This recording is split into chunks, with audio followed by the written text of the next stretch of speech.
एक गांव में भोला नाम का एक लड़का अपनी माँ के साथ रहता था। भोला की माँ घरों में काम किया करती थी और घर का गुजारा करती थी। फिर एक दिन वो बीमार पड़ गई, जिससे घर का गुजारा करना भी मुश्किल हो रहा था। फिर दिवाली का दिन आया। पूरा गांव सजा हुआ था, बस एक भोला के घर को छोड़कर। माँ, ये दवाई ले लो। लाओ भोला, बेटा मुझे माफ करना, आज दिवाली है और मैं तुम्हारे लिए कोई नया कपड़ा कर नहीं आ पाई। कोई बात नहीं माँ, आप आराम करो। इतना बोलकर भोला सोचने लगता है कि घर में कुछ खाने के लिए भी नहीं है और ना ही तेल या घी जिससे वो घर में दिए जला सके। वो उदास होकर घर से बाहर निकल जाता है और चलते चलते गांव से बाहर एक हवेली के बाहर आकर रुकता है। वो हवेली बहुत बड़ी होती है और बहुत ही सुंदर लाइटों से सजी होती है। उसी घर की खिड़की पर एक लड़की खड़ी होती है जो कि बहुत उदास दिख रही होती है।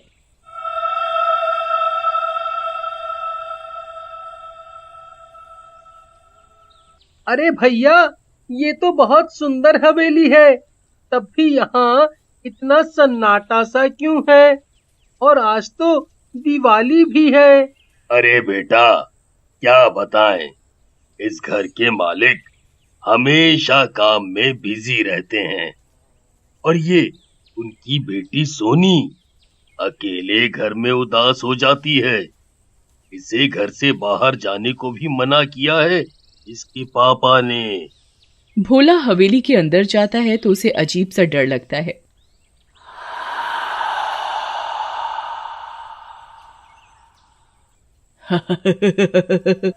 ए लड़के, कौन है तू जो मेरी हवेली में घुस रहा है? मैं तुझे खा जाऊंगी एक कदम भी आगे बढ़ाए तो। चुड़ैल आंटी, आप यहाँ कैसे आ गई? नहीं नहीं, मुझे मत खाना। मैं यहाँ किसी को नुकसान पहुँचाने नहीं आया। मैं तो बस उस लड़की को देखने आया था। तुझे उसकी चिंता करने की कोई जरूरत नहीं है। मैं उसकी माँ हूँ, मैं खुद उसका ध्यान रख सकती हूँ। क्या तुम और उसकी माँ? और अगर उसका ध्यान रख सकती हो तो रखती क्यों नहीं? देखो देखो उसकी तरफ, कितनी उदास है वो। अगर तुमने उसका ध्यान रखा होता तो वो ऐसे अकेले खड़ी होकर रो नहीं रही होती। चुड़ैल भोला की बात सुनकर चुप हो जाती है। अब क्या हुआ आंटी, आप कुछ बोलती क्यों नहीं? मैं छोटा पैकेट बड़ा धमाका हूँ। छोटा बच्चा जान के हमको ना बहकाना रे, टुपी टुपी टप टप। हाँ चुड़ैल आंटी। तभी उसको ऐसे नाचते और गाते हुए देखकर सोनी, जो कि रो रही होती है, एकदम से हंसने लग जाती है। अरे तुम कौन हो? यहाँ आओ। चुड़ैल जी, मैं जाऊं? वो बुला रही है। हाँ ठीक है, जाओ, लेकिन मैं यही हूँ। मेरी बेटी को नुकसान पहुँचाने का सोचना भी मत। अरे चुड़ैल जी, मैं कोई आतंकवादी थोड़ी हूँ जो नुकसान पहुँचाऊंगा किसी को। मैं तो खुद ही नसीब का मारा हूँ।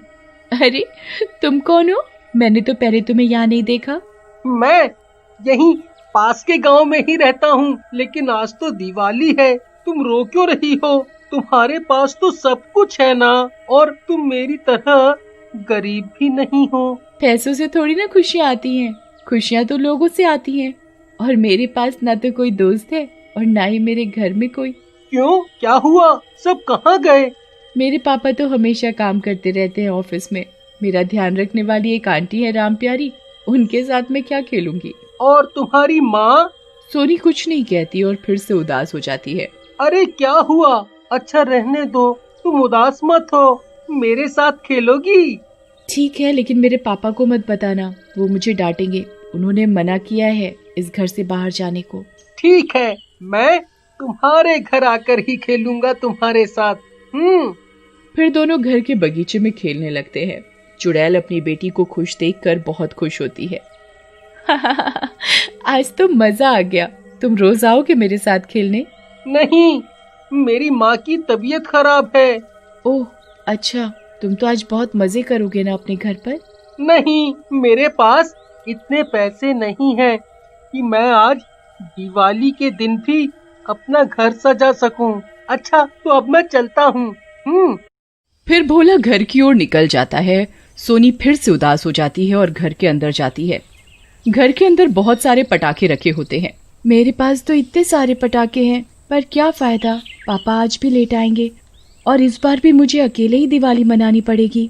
चुड़ैल सोनी को उदास देखकर परेशान हो जाती है और भोला के पीछे जाती है। भोला रुक जाओ। अरे चुड़ैल आंटी, आप मेरे पीछे क्यों आ गईं?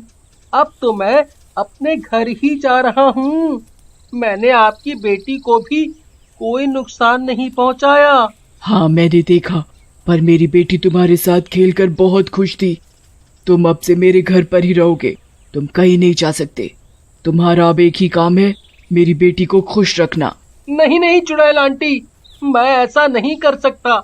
मेरे घर पे मेरी माँ अकेली है, मुझे उनके पास जाना होगा। नहीं, मैं कुछ नहीं जानती। मैं तुम्हें मार दूंगी और तुम्हारी माँ को भी। चलो मेरे साथ वापस। अगर अपनी माँ को जिंदा देखना चाहते हो तो कुछ दिन मेरी बेटी को खुश रखो। भोला बहुत डर जाता है। ठीक है, आप मेरी माँ को मत मारना, मैं चलता हूँ आपके साथ। फिर भोला वापस हवेली पहुँचता है। उसे देखकर उदास सोनी फिर से खुश हो जाती है। अरे भोला, तुम वापस आ गए? तुम मेरे साथ दिवाली मनाने आए हो ना?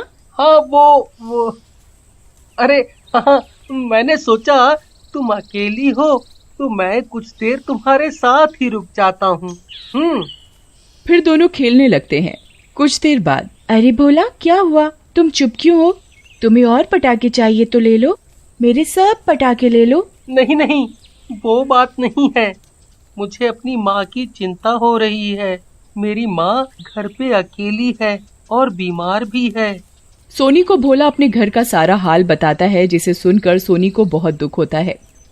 भोला, काश मैं तुम्हारी कुछ मदद कर पाती, लेकिन मेरे पापा बहुत गुस्से वाले हैं। वैसे तो वो मुझसे भी बहुत प्यार करते हैं, पर तुम उदास मत हो। मैं उनसे तुम्हारे लिए बात करूंगी कि वो तुम्हारी मदद करें। अब तुम मेरी चिंता मत करो और अपने घर चली जाओ। कोई बात नहीं, मैं थोड़ी देर में चला जाऊंगा। सोनी और भोला साथ मिलकर पटाखे और फुलझड़ियां जलाने लगते हैं कि तभी सोनी के पापा महेश वहां आ जाते हैं और भोला को देखकर बहुत गुस्से में आ जाते हैं। अरे राम प्यारी, इधर आओ, ये कौन है? साहब, वो मुझे नहीं पता। तुम इतनी लापरवाह कैसे हो सकती हो? किसी को भी घर के अंदर घुसा लिया। सोनी डर जाती है और फिर से रोने लगती है। पापा, इसे मत डांटना, ये मेरा दोस्त है, मेरे साथ खेलने आए हैं।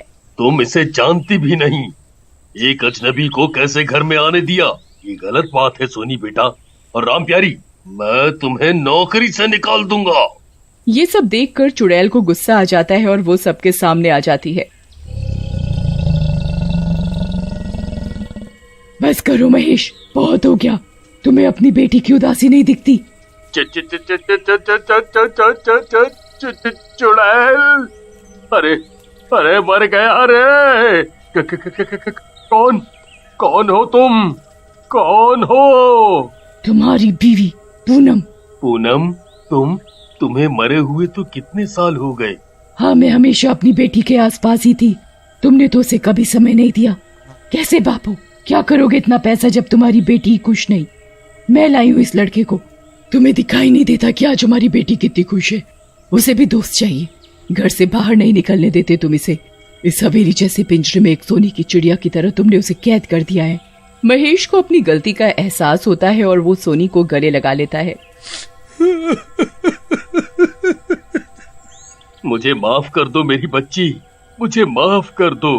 अब से मैं तुम्हें भी समय दूंगा, तुम्हें ही समय दूंगा। फिर महेश को सोनी भोला के बारे में सब बताती है। तो महेश भोला की मदद करता है और उसकी माँ को अपनी हवेली बुलाकर एक कमरा और नौकरी देता है और भोला का भी अच्छे स्कूल में दाखिला करवा देता है।